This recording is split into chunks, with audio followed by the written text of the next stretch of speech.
municipalities. And since our organizations really do share similar visions and mission, it just became an easy and exciting opportunity to join together. And by building up this partnership, it allows us to really expand on greater resources, supportive services, and education that are really necessary for the overall health and well-being of the Passaic County communities. So I want to thank you all again, and I'm going to turn it over back to you, Victoria. Thank you, Ms. Carafello.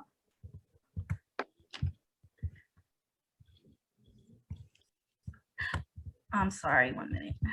Our presenter today is Dr. Vanessa Rugeles, specializing in alternative medicine and a licensed acupuncturist. During today's presentation, we will discuss Chinese medicine and the significance of seasonal eating. You will learn how certain foods can support your body's natural processes, help manage emotions, and discuss the changes that occur in the body during the summer season. Please try to keep yourselves on mute and be respectful to our presenter as well as other attendees. Feel free to drop off any questions or comments you have in the chat box, and we will get to them at the end of the presentation. Thank you for joining us today. Dr. Vanessa, I will hand it off to you. Hi, everyone. I am Dr. Vanessa Rugeles. It is very nice to be here with all of you. You are currently hearing my dogs in the background, so don't mind those. I'm really excited to be here today. Today, we're going to be having a really awesome conversation about two of my absolute favorite things. And those are in regards to nutrition and in regards to mind-body medicine. And we're going to be looking at these two things from the lenses of traditional Chinese medicine. Thank you so much, Vicky, for that awesome introduction. And I want to share a little bit about traditional Chinese medicine and how it has been an established healthcare practice that's been around since the BC era. And it has gone through its evolution, and we're currently at the point where it is, give me 1 second. Okay, it has gone through its evolution, and we are, we're experiencing more than ever increased exposure to acupuncture and to different modalities such as cupping and gua sha and all these awesome other things that we can do through Chinese medicine. So I'm really excited to get started. I just want to have a few disclaimers. This presentation is for educational purposes only. It does not involve any medical advice, and it does not constitute any patient or doctor relationship. And before implementing any of these changes, please consult with your oncology team or with your healthcare providers to really implement any of these changes regarding to your diet and lifestyle. And most importantly, work with a licensed naturopathic doctor and acupuncturist who's really knowledgeable in integrative oncology care and can further support you through these changes. So we're going to start off this conversation by discussing a topic that many people are familiar with, and it's this concept of yin and yang, right? So, for the purpose of this conversation, we're going to be discussing what yin and yang means in regards to the human body and in regards to, different physical and things that occur, and we will be diving further into that as we go along. But yang, when you hear the word yang, it's really what it means. It's this really hot and expressive and active property. And then yin is this more cool and grounded, centered energy.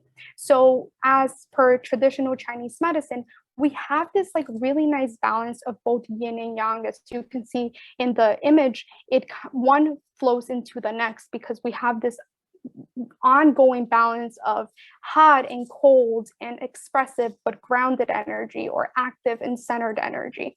And that's what we're going to be diving into today, how different foods can have different properties, different emotions have different properties, and we can create this really nice balance of more hot and expressive foods and emotions, but also have this really nice balance of cool and grounded foods and emotions as well.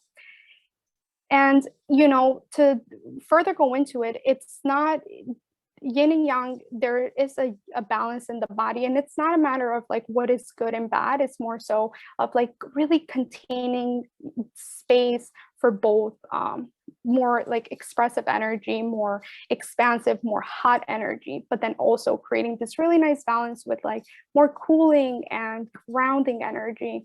And that's what Chinese medicine really strives to do, to create a balance in the body so there's systemic overall wellness. And for the purpose of this webinar, we're going to be referring to yang energy as hot and fiery energy, which happens to be the hot and fiery energy that we experience in the summertime. And then more of the yin properties is they're more cooling, and we're going to refer to those as yin is going to be the cold properties. So why is this important, right? Like, why does it matter if yin and yang are in balance, if there's more heat, if there's coldness?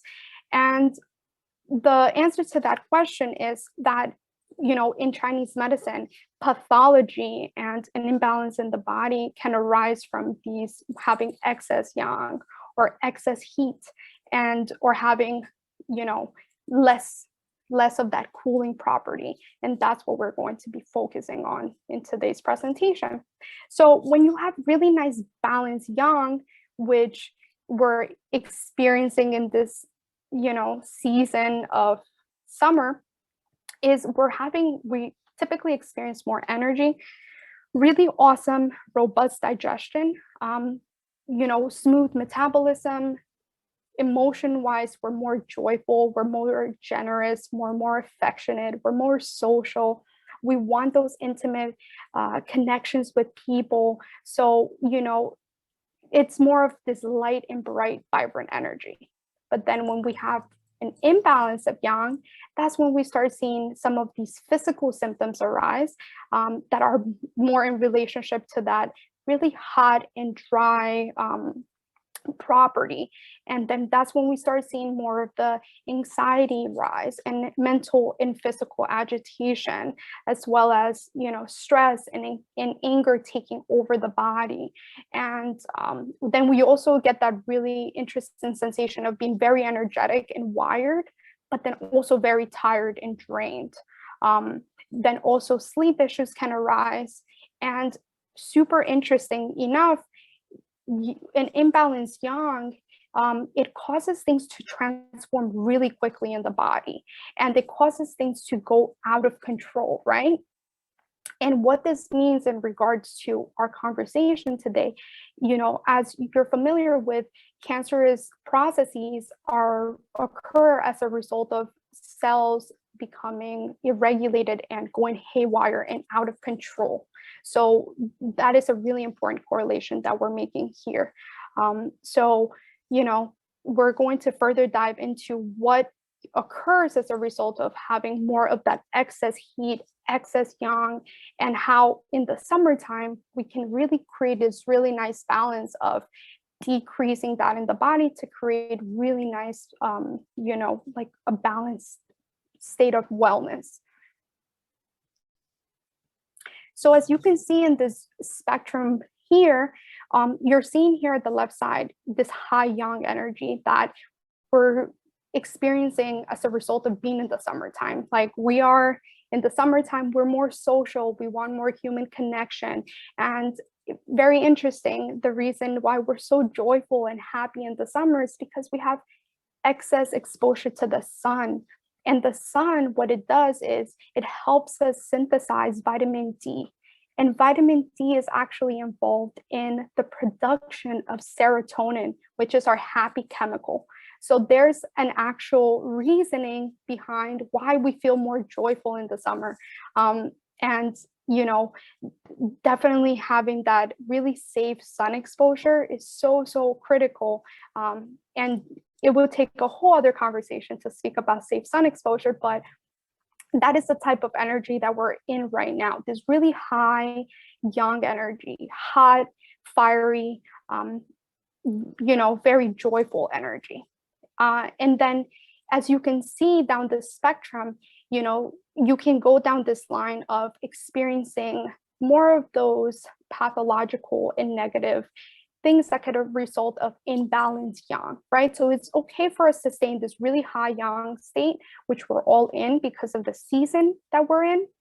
But then as we move along, in particular towards the end, when you're seeing more of that yin deficiency, qi, and system depletion, which are really big terms, but what it really means is that there's the body is trying to compensate for an imbalanced yang. And to put this into perspective, these things, what they translate to Chinese medicine is disease appearing and pathology taking over the body. And with Chinese medicine, we're able to address those changes that happen in the body. So then the question is, okay, so we're in this really high yang energy state. How do we support ourselves as we're in this very high energy, very anxious prone energy that we're in right now? How can we really support ourselves to consume seasonal foods, and how can we do other things that really will help balance things out? So we're going to start our conversation about the importance of prayer, especially when it comes to eating in accordance with the seasons, right? So given that we're in this like very heightened yang, hot, and fiery energy, and many people are predisposed to going down that path of having that imbalanced yang, what we can do is we can consume the foods that are going to cool down that heat, cool down that high yang with different properties in food. So in the left hand side, you're going to see that there's cooling. For the purpose of this talk, yin is going to be cooling. So more cooling proteins, right? So cooling proteins are going to be more of those really high quality animal proteins like eggs and seafood.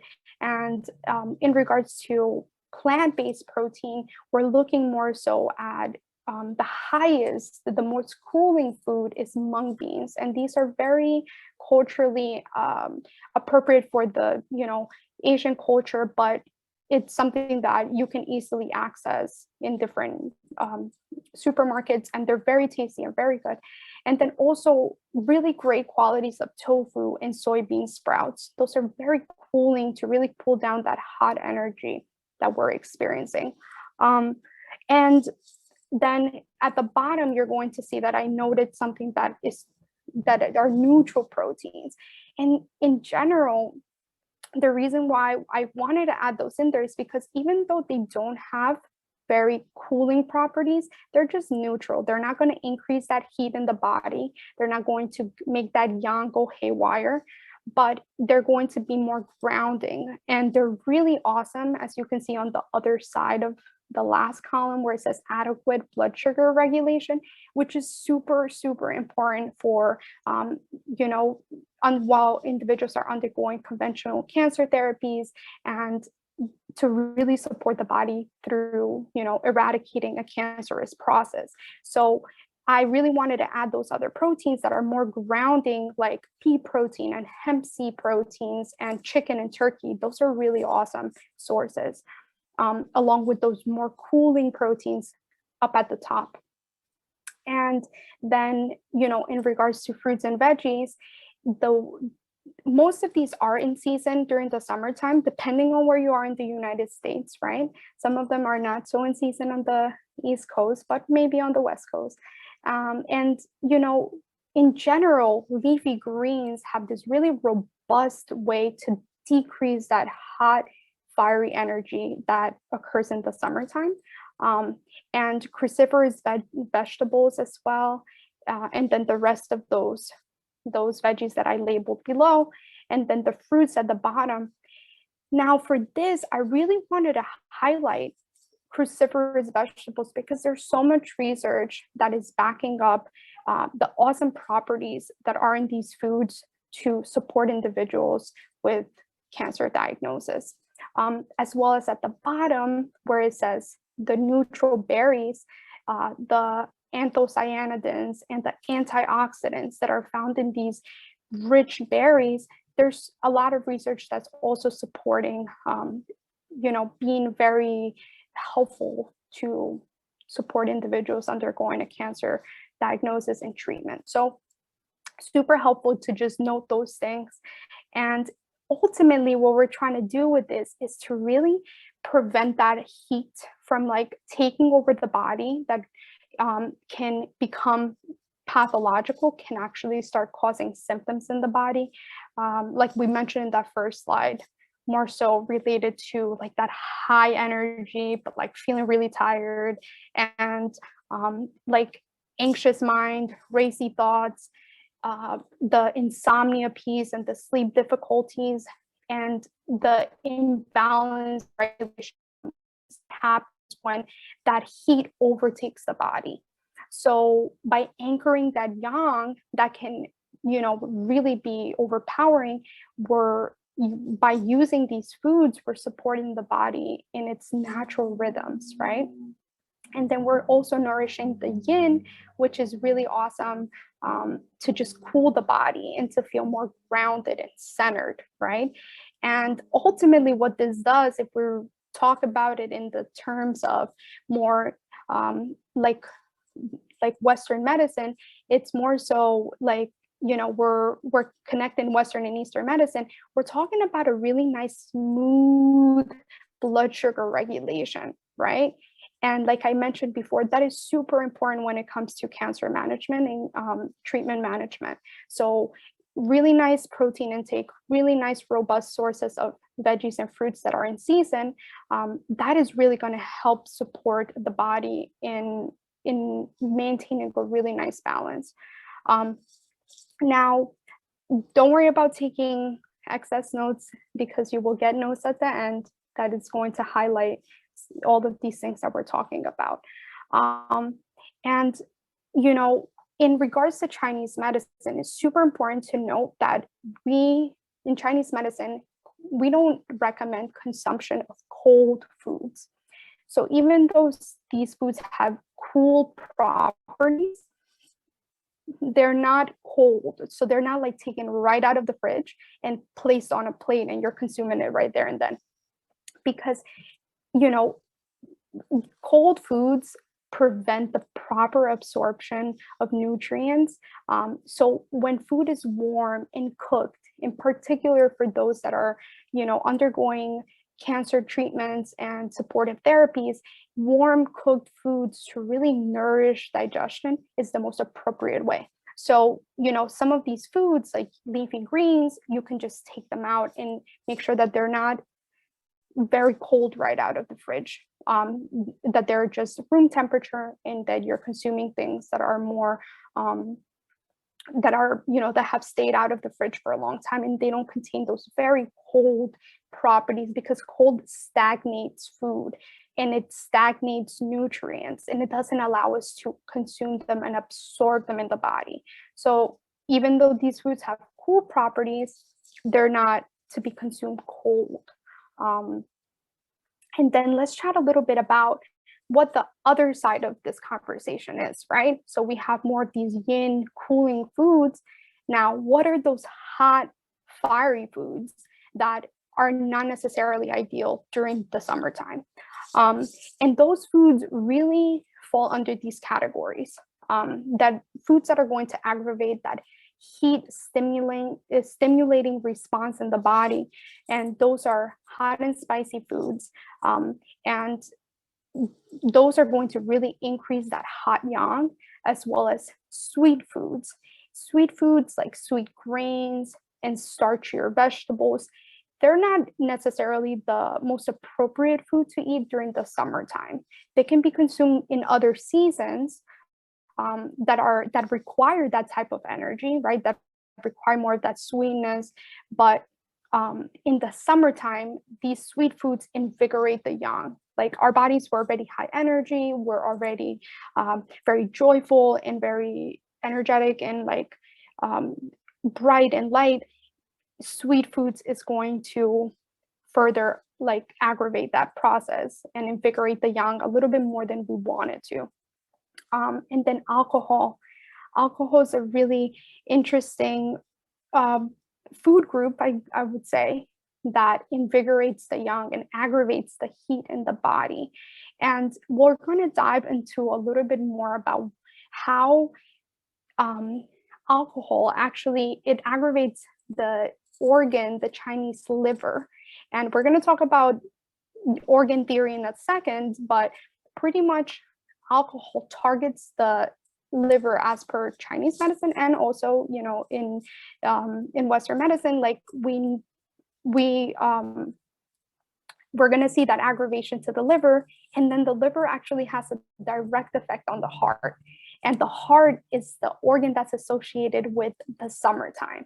So that is going to, that direct relationship between high alcohol consumption in the summertime, even though I know that we're all out and having barbecues and, you know, being social, alcohol is not necessarily the best thing to consume during this very hot and fiery time of the year, because it's going to further aggravate that. And then it's going to further aggravate the function of the heart, which is related to, you know, the fiery energy that we're experiencing in the summertime. And then we're also going to chat a little bit about the importance of, we dove into the why seasonal eating is the most adequate, right, to really support the body's natural rhythms. And the best way to access seasonal foods is to farmers markets and have that direct connection with food in general in this more you know, advanced world that we live in, right, where like supermarkets are sources of food.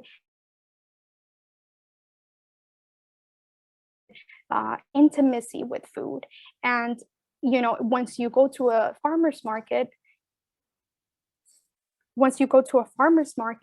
you are you're going to be exposed to the foods that are in season, right? Like you have these awesome farms that are producing all these really high quality foods, and you're going to be eating seasonally in accordance to what's being produced, what's being farmed, and that's the best place for you to access seasonal foods. And there's so many farmers markets this time of the year, so I really encourage you to, you know, like look around, find out where your local farmers market is, and you know, take a look at that and create that really nice intimate connection with food, because it matters so much.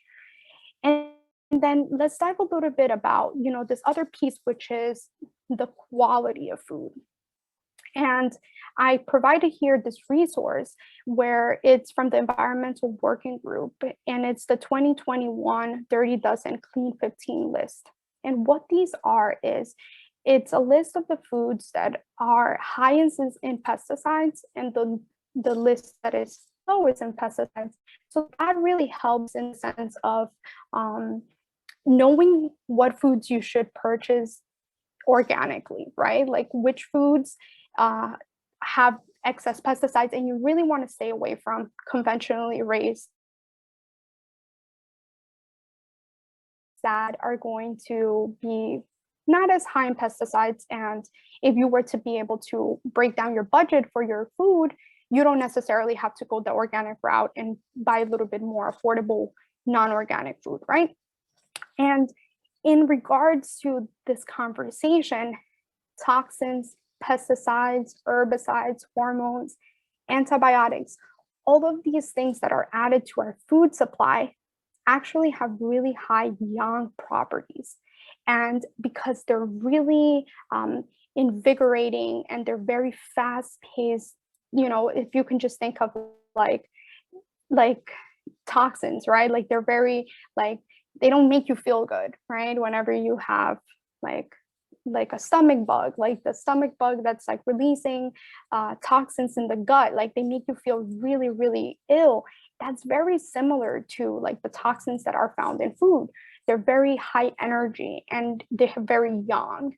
So in order for us to cool down that yang that's already happening in the body, to prevent us from going down that spectrum that I showed you guys at the beginning, then we want to be able to purchase and consume really good quality foods, choose organic when possible, and really having a really intimate relationship with food. I think such a valuable aspect of our well-being and in our health in general.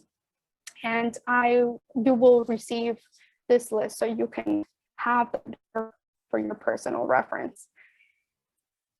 So, we dove into the importance of consuming foods that are more seasonal. And then the other aspect, which is one of my favorite conversations, is mental emotional health. And as we already talked about, in the summertime, we have this very hot, high, young energy, right? Very hot, high emotions. The emotion that's probably the most young is anger.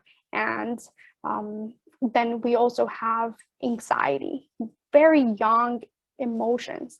So I wanted to dive into really talking about the stages of grief and putting it into perspective from the lens of Chinese medicine, right?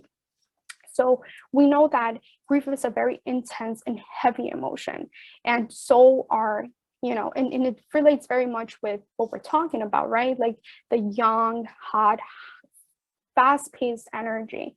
And we're going to talk a little bit about how, in general, stages of grief, if you take a look at that second stage, that anger, it's this like spectrum that we go through, right? And grief is experienced as a result of loss, right? Whether it's a loss of the life that we thought we were going to have, or the loss of a loved one, or the loss of your freedom, or the loss of, like in general, loss in general. We experience it at any point throughout our lifetime.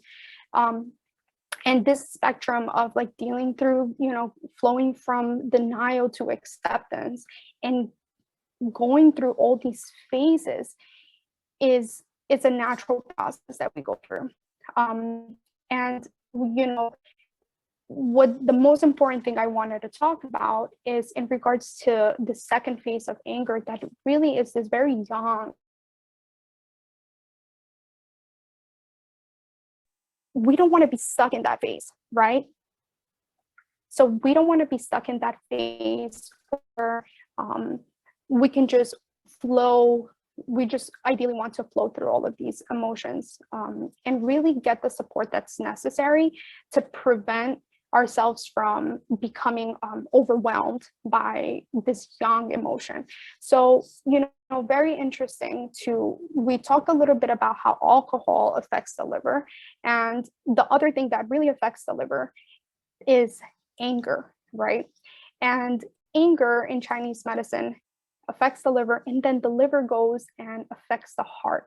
That is this natural progression that, occurs with like organ theory in Chinese medicine. So, we know that when anger becomes a really overwhelming emotion, it really places a strain on the heart. And the emotion that is felt by the heart when it's really nice and balanced is joy. So, it's really important to talk about this, because when the heart is out of balance, it experiences a lot of anxiety, a lot of anger, a lot of stress, a lot of, hot energy. But then when it's nice and balanced, you're experiencing joy and you're experiencing love. So being able to flow through these emotions and these phases of grief, rather than becoming stagnant in this one place of anger and disappointment, flowing through and finding the adequate support to get you to having balanced emotions and working through your emotional health is super important. So some of the things that I often recommend to my patients is talk therapy, right? Talk therapy and finding a sense of community amongst, the people that are experiencing what you're experiencing, right? Seeking that emotional guidance and support is so important. And another really important piece is mindfulness.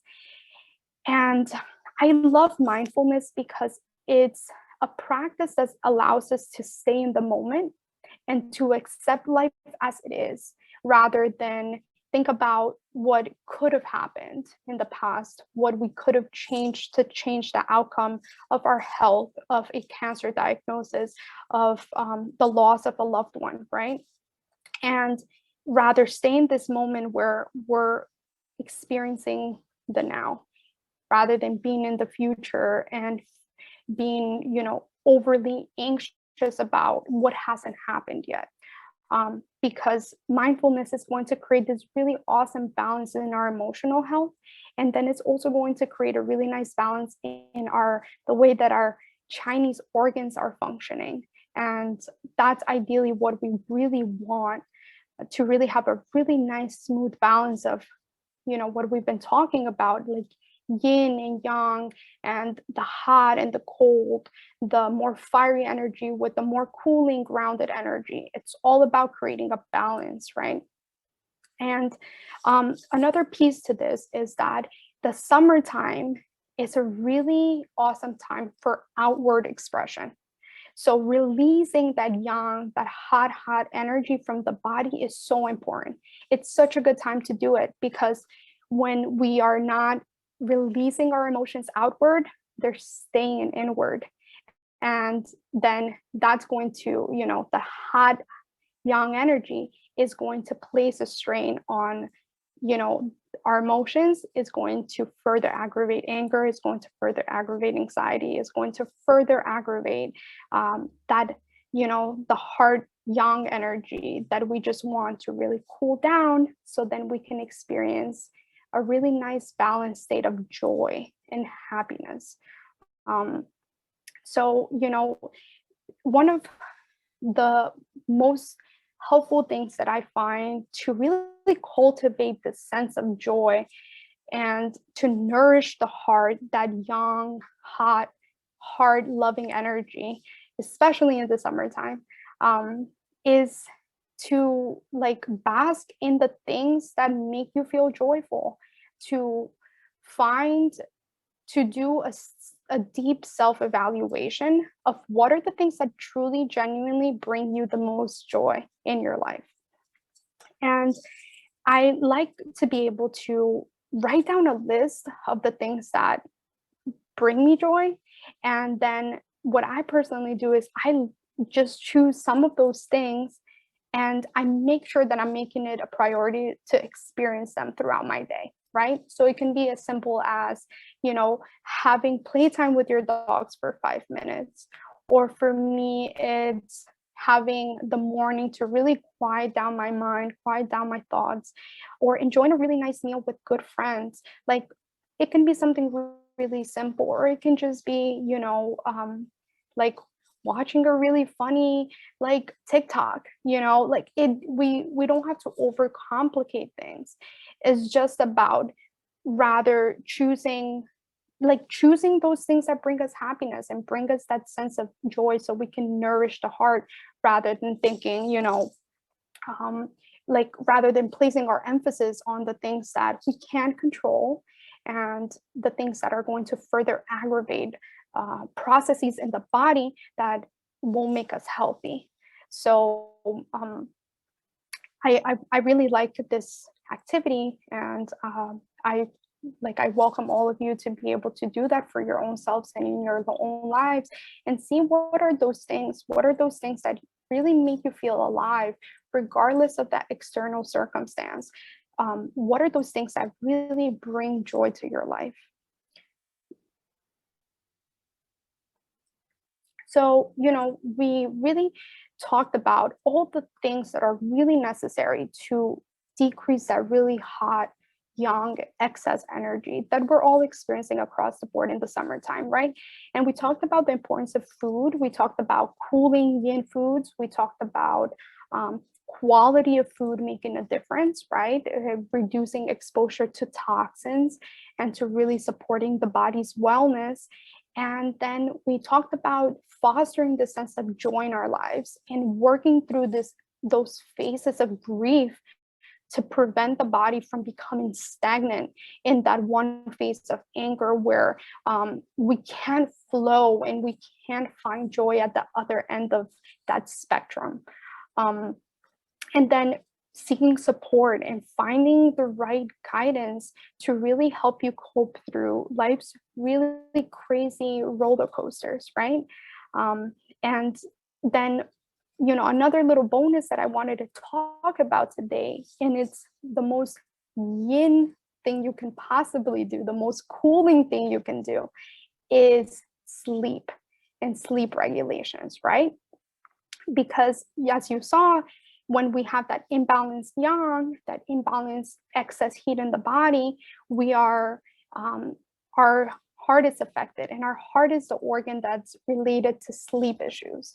So in Chinese medicine, and by improving sleep quality, by improving hours of sleep, that is the most important thing, to cool down that hot energy. It's kind of like when you want to sleep something off, or when you say like just sleep on it, and it helps, or when you're really upset and you take a nap and then you feel a little bit more refreshed, more clear-minded. It's because you're nourishing that cool energy to balance out that really hot energy. So that's one of the most important things that you can do to balance off that hot yang energy. So, going back to the same slide that we started off with, right? In the summertime, we're just naturally in this very high yang state, right? We're experiencing excess joy, and we talked about the relationship with the sun and the happy hormone, happy chemical serotonin. And we talked about this very hot and fiery energy. But if we're consuming foods that are aggravating that heat, that aggravating that yang, is going to take us down this path of that we don't want to go down, right? So, when you have that excess yang, when you're consuming hot foods, when you're not consuming cooling foods, like we talked about, those really nice proteins, really nice veggies, then we're also dealing with anxiety and racing minds and emotional distress and struggles and lack of support. Then we can experience that excess yang, right? Then, if we go down the path, that yin deficiency, that lack of cool energy in the body, is going to then affect our sleep. That's when we start seeing those sleep issues come out. And this also happens naturally with the aging process. So it's all a very cumulative effect, right? It's like the hot energy of the summertime, and then you have, the hot foods and the hot emotions and the lack of cooling things, and not feeling grounded, not feeling, centered. And then natural aging process. It's all a cumulative thing that happens. And then lastly, at that end, where it's like that chi deficiency and system depletion, that's when we see, most of the energy, the chi in the body is the vital energy that flows and gives us life. When that's deficient, that's when we really become depleted with, without energy and vitality. So that is not where we want to be. We want to be as further away as possible from there. And so in general, it's going to be really important to be able to create this really awesome balance of yin and yang, hot and cool. And we can do that by paying attention to our emotions, addressing those, in the most loving manner, choosing joy over anger and anxiety and frustration and stress, and then consuming the foods that are going to be really awesome to nourish all these, like our overall wellness. So I wanted to bring it back to this slide to really see how it all kind of comes full circle.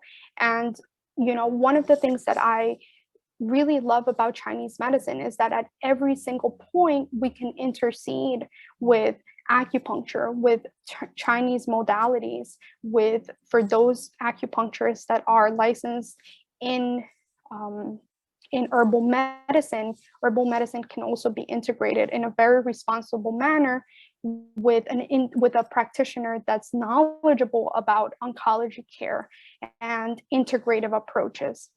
So if that's something that, you know, you are considering integrating someone into your oncology team, more having a different, seeing health from a different lens and providing you with the support, here are some ways that you can find those practitioners.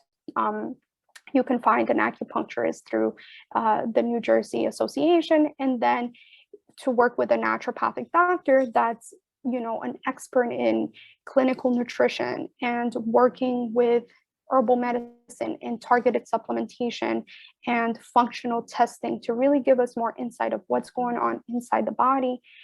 You can look at those resources that I mentioned there, and you will have those in the handout that you will receive after this presentation.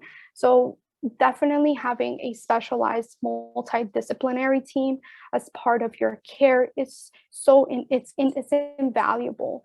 And I hope that this presentation allowed you to see that there's so many other ways that the body functions and so many other theories of healthcare that can be really nicely integrated with really awesome conventional oncology teams that are really supporting your health. And if you have any additional questions, we'll go over those now. And here's some resources on how we can stay connected. I absolutely love being here with you today. And we'll take some questions if there's any of those, Vicki. Yes, Dr. Vanessa. So we have one question in the chat box. The question is, what are the effects of alcohol to medications in general when both are consumed at the same time? Interesting. Okay. So we know that medications, most are either being processed by the liver or processed by the kidneys. And those are the detoxification pathways that most medications go through.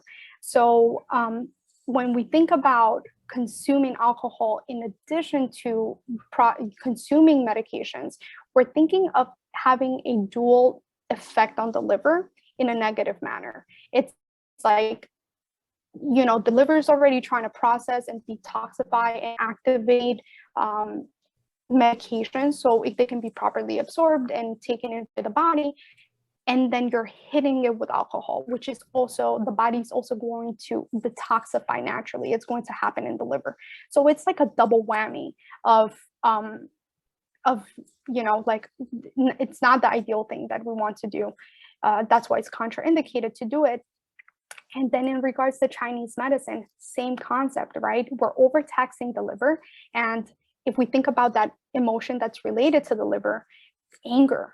And the more we hit the liver with lack of nourishment, and we can do a whole different conversation on liver support because that's fantastic. But you know, we don't want to overtax organs, and overtaxing the liver is going to, you know, lead us with you know, like more anger, more harsh emotions, inability to process things.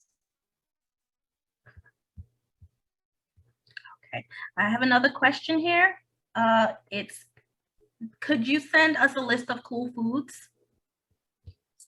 Absolutely, yeah. So you guys will be getting a link where you're going to complete a survey, and we are going to be able to send you that PDF immediately. So, you know, just follow those questions, give us some feedback, and let us know how today's chat was, and then you're going to get the PDF, and that has a really nice summary of everything that we talked about. With some additional resources, one of my favorite, and I didn't mention this, but that stages of grief and going through, there's a really nice book that I love that talks about grief and really flowing through those stages of grief and had the importance of not getting stagnant, right, in those like individual stages. So that's also in there as well, which I think is super helpful for the people that I have worked with. Okay. Awesome. Well, that's all the questions in the chat box. Also, as a reminder, any questions you have later on you can place them in the Q&A box, and we will be sure to answer them soon. Thank you so much, Dr. Vanessa, You gave a wonderful presentation. Thank you all for joining us, and everyone, please stay safe and healthy. Take care. Bye-bye. Bye, everyone.